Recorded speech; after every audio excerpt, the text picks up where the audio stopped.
Hello friends, welcome to my YouTube channel. आज के इस वीडियो में मैं आप लोगों को किसी भी त्रिभुज के परिगत वृत्त की रचना कैसे की जाती है इसके बारे में बताऊंगा। इसके पहले की वीडियो में मैंने आप लोगों को दिए गए माप से त्रिभुज की रचना करना तथा त्रिभुज के अंतर्गत वृत्त की रचना कैसे करते हैं इसके बारे में बताया था। अगर आपने ये वीडियो नहीं देखी है तो आप देख सकते हैं। मैं इसका लिंक डिस्क्रिप्शन में डाल दूंगा। वीडियो को ज़रूर देखिएगा, बहुत इम्पोर्टेंट है ये। और आइए चालू करते हैं हम किसी त्रिभुज के परिगत वृत्त की रचना करना। तो यहाँ पर मैं एक प्रश्न ले लिया हूँ। प्रश्न दिया गया है कि त्रिभुज ए बी सी के परिगत वृत्त की रचना करना है, जिसमें ए बी बी सी सी ए बराबर 6 सेंटीमीटर। इसका मतलब ये है कि एक समबाहु त्रिभुज है। इसकी तीनों भुजाएं कितनी है? 6 सेंटीमीटर है। तो सबसे पहले हम क्या करते हैं, त्रिभुज की रचना करना पड़ेगा। अब यहाँ पर चूंकि तीनों भुजाओं का माप दिया गया है तो त्रिभुज की यहाँ पर रचना करना है पहले, उसके बाद फिर उस त्रिभुज के परिगत एक वृत्त बनाएंगे। तो सबसे पहले हम एक त्रिभुज बनाएंगे। इसके लिए हमको एक रेखाखंड खींचना पड़ेगा। रेखाखंड कोई सा भी आप खींच सकते हैं, ए बी बी सी सी ए, कोई भी एक भुजा को खींचना है। तो यहाँ पर मैं ए बी को खींच लेता हूँ। ए बी एक रेखाखंड 6 सेंटीमीटर का।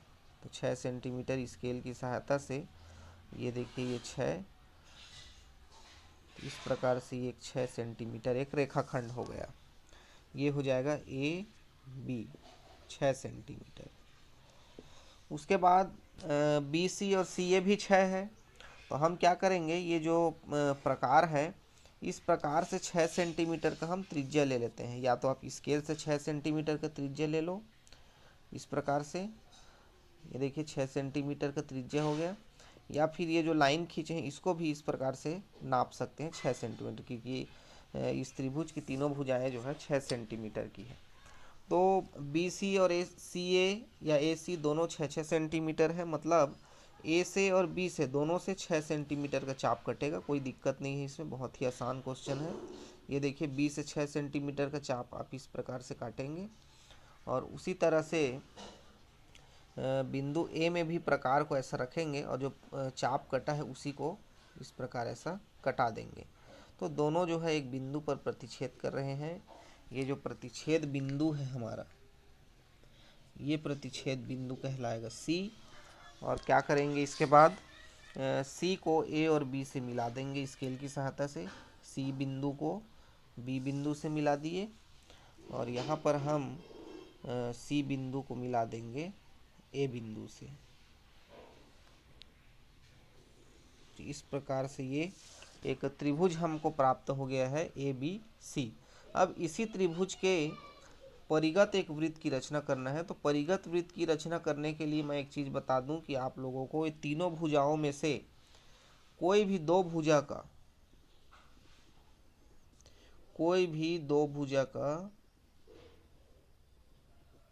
लंब समद्विभाजक करना है। दो भुजा का लंब समद्विभाजक, लंब समद्विभाजक करना है किसी भी दो भुजा का, या इसको लंबार्धक भी बोला जाता है। ठीक है, तो इसको आप याद रखेंगे। अंतर्गत वृत्त में क्या किए थे हम, अंतर्गत वृत्त में कोई भी दो कोणों का कोणार्धक किए थे। और यहाँ पर हमको करना है परिगत में कोई भी दो भुजाओं का लंबार्धक यानी लंब समद्विभाजक। तो यहाँ पर मैं ये जो दो भुजा आप देख रहे हैं बी सी और ए सी, इन दोनों का लंबार्धक करने वाला हूँ। आप चाहे तो ए बी और ए सी का कर सकते हैं या ए बी और बी सी का कर सकते हैं, किसी भी दो भुजा का कर सकते हैं। यहाँ पर मैं ए सी और बी सी इन दोनों भुजाओं का लंबार्धक करूँगा। तो लंब समद्विभाजक या लंबार्धक कैसे करते हैं इसको आप लोगों ने छोटे कक्षा में पढ़ा होगा कि कोई भी एक रेखा है उसका लंब समद्विभाजक जब हम करते हैं तो उस रेखा को प्रकार से नापते हैं और उसके आधे से ज़्यादा का माप लेते हैं, आधे से अधिक का। जैसे मैं इसका लंब समद्विभाजक करूँगा तो प्रकार की सहायता से इसके देख सकते हैं, आधे से अधिक का इस प्रकार से नाप लेना है। आधे से ज़्यादा होना चाहिए, ऐसे नापना नहीं है जैसे ये 6 है तो 4 कर दिया, ऐसा नहीं है। अंदाजे से आप लोगों को इसके आधे से अधिक इस प्रकार से नाप लेना है। और आधे से अधिक लेने के बाद दोनों सिरों से, उस रेखा के दोनों सिरों से, दोनों सिरा क्या क्या है, दो सिरा, एक बी है एक सी है, दोनों सिरों से क्या करेंगे, चाप काटेंगे। ये इस प्रकार से ऐसा चाप कट गया बी से, इधर भी चाप कट गया। उसके बाद बी से चाप कटने के बाद हम दूसरे सिरे सी में आ जाएंगे और प्रकार के नोक को सी में रख देंगे और सी से भी चाप काट देंगे। तो जो पहले जो चाप कटा है वही चाप कट जाएगा। इस प्रकार से देख सकते हैं ये चाप कट गया। तो सबसे पहले हम क्या किए हैं, लंबार्धक करने के लिए जिस भी रेखा का लंबार्धक करना है उसका आधे से अधिक ऐसा नाप लिया मैं, और आधे से अधिक नाप लेने के बाद उस रेखा के दोनों सिरे, मतलब इस रेखा का करना है तो इस रेखा के दो सिरे हैं बी और सी, तो पहले बी से चाप काटे हैं इस प्रकार से ऐसे। उसके बाद सी पॉइंट से भी जो चाप है उसी को मैं काट दिया हूँ। तो इस प्रकार से ये चाप कटने के बाद दोनों जो प्रतिच्छेद बिंदु यहाँ पर मिल रहा है दोनों का, इसको हमको मिलाना है स्केल की सहायता से।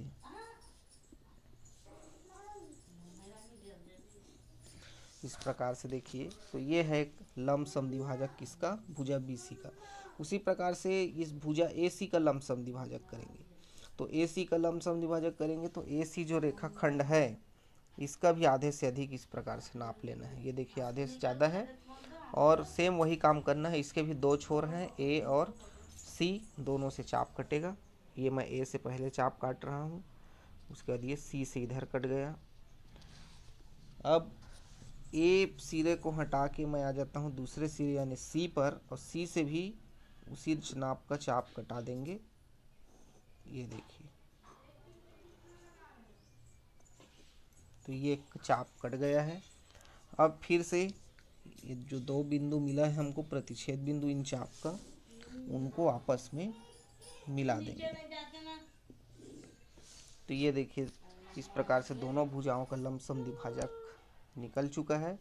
दोनों जो लंब समद्विभाजक वाली जो रेखा है वो दोनों एक दूसरे को एक बिंदु पर यहाँ पर प्रतिच्छेद कर रही हैं। देख सकते हैं आप ये वाला बिंदु, इस बिंदु को O कहेंगे, वृत्त का केंद्र। जो हमारा वृत्त बनेगा ना उसका ये केंद्र कहलाएगा।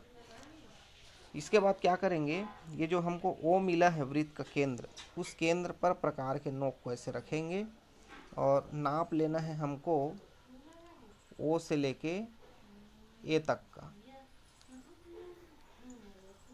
O से A तक का। इस प्रकार से देख सकते हैं मैं नाप ले लिया हूँ। O से A तक का नाप लेने के बाद प्रकार के नोक को O बिंदु में रखते हुए इसको हमें ऐसा एक गोल घुमाएंगे, राउंड करेंगे इसको। तो देख सकते हैं यहाँ पे एक वृत्त बन रहा है यहाँ पर।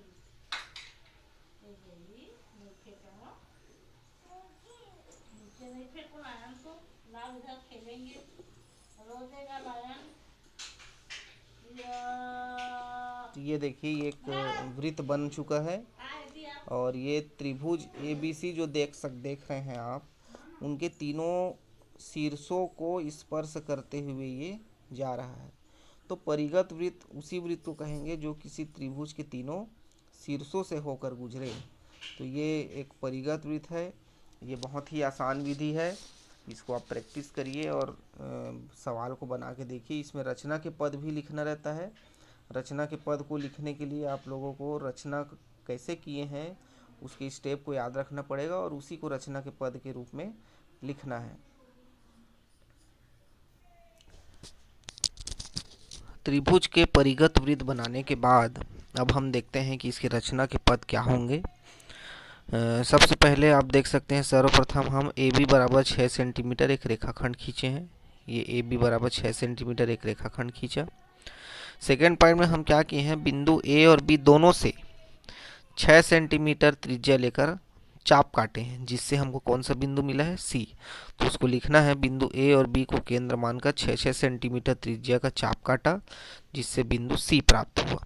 सी बिंदु प्राप्त होने के बाद हम क्या किए हैं, सी को ए और बी से मिलाए हैं, तो उसको मैं पॉइंट के रूप में लिखा हूँ। बिंदु सी को ए व बी से मिलाए हैं, इस प्रकार त्रिभुज ए बी सी हमको प्राप्त हो गया। अगले पॉइंट में हम क्या किए हैं, भुजा बी सी और ए सी का लंब समद्विभाजक किए हैं, लंबार्धक। तो भुजा ए सी और बी सी का लंबार्धक खींचा, जिससे बिंदु कौन सा बिंदु प्राप्त हुआ है, ओ बिंदु हमको मिला है। अब इसी बिंदु ओ को केंद्र मानकर ओ से ए दूरी तक प्रकार नापे थे ना, तो ओ ए त्रिज्या का वृत्त खींचा जो त्रिभुज ए बी सी के तीनों शीर्षों ए बी और सी से होकर जाता है।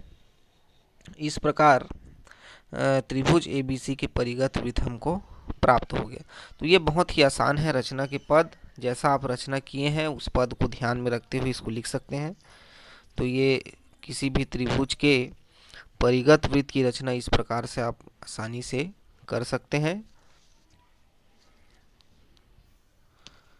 अगर आपको ये वीडियो पसंद आया हो तो लाइक करें, अपने दोस्तों को शेयर करें, और किसी भी प्रकार का अगर दिक्कत हो या कन्फ्यूजन हो तो मुझे कमेंट करके आप पूछ सकते हैं।